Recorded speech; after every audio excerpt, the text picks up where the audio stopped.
तो जय श्री राम सभी को। आज हम श्लोक 16, 17 और 18 पढ़ेंगे। श्लोक 16 कुछ इस प्रकार है। नास्तो विदते भावो न भावो विदते सतः उभयोरपि दृष्टिनत्सव नयोस्तव भी। जिसका तात्पर्य है कि श्री कृष्ण कहते हैं असत्र वस्तु की तो सत्ता नहीं है और सत्र का अभाव नहीं है। इस प्रकार इन दोनों का ही तत्वज्ञानी पुरुषों द्वारा देखा गया है। दोस्तों, जो झूठ है उसका कोई मूल्य नहीं है, मूल्य सिर्फ सत्य का ही है और समझदार लोग इस बात को समझते हैं। जिसका आना जाना लगा रहे उसके लिए कोई क्या शोक करे। सुख गया तो दुख बिल्कुल दरवाजे पर आने के लिए तैयार खड़ा है। एक के लिए दुख करेंगे तो जल्द ही आने वाली दूसरी अच्छी खबर के लिए खुश होना पड़ेगा। लेकिन अगर आप ज्ञान को समझें तो पाएंगे कि ये दोनों भाव झूठे हैं, इनका कोई मूल्य नहीं है। मूल्य सिर्फ आत्मा का है जो निरंतर है और वही सत्य है। अगला श्लोक।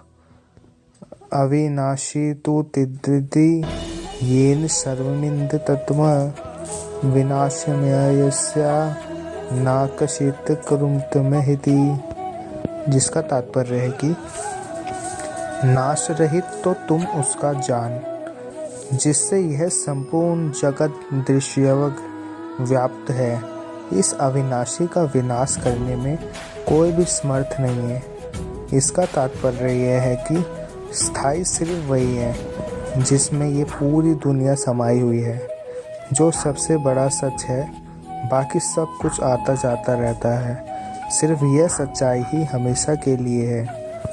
इस बात को समझने में मुश्किल आ सकती है और ऐसे भी लग सकता है कि समझ नहीं आई है, लेकिन इसको समझे बिना कोई हल भी नहीं है। हमारी आत्मा ही दुनिया की सबसे बड़ी सच्चाई है। यही आत्मा हमारे भीतर है और जब ये आत्मा बाहर है तो जो दुनिया हमें दिखती है वो भी इसी में समाई हुई है। अगला श्लोक। अंतवंत इमे देह नित्ययुक्तः शरीरिणः अन्यशिनो प्रमश्य तस्मादुत्तिष्ठ भारत।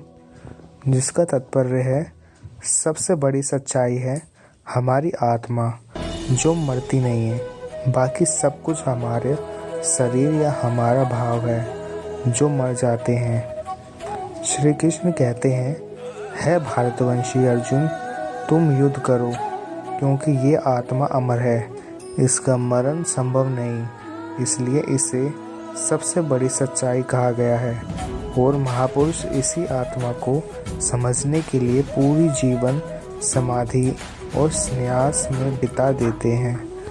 श्री कृष्ण का कहना है कि शरीर नाशवान है और आत्मा अमर है।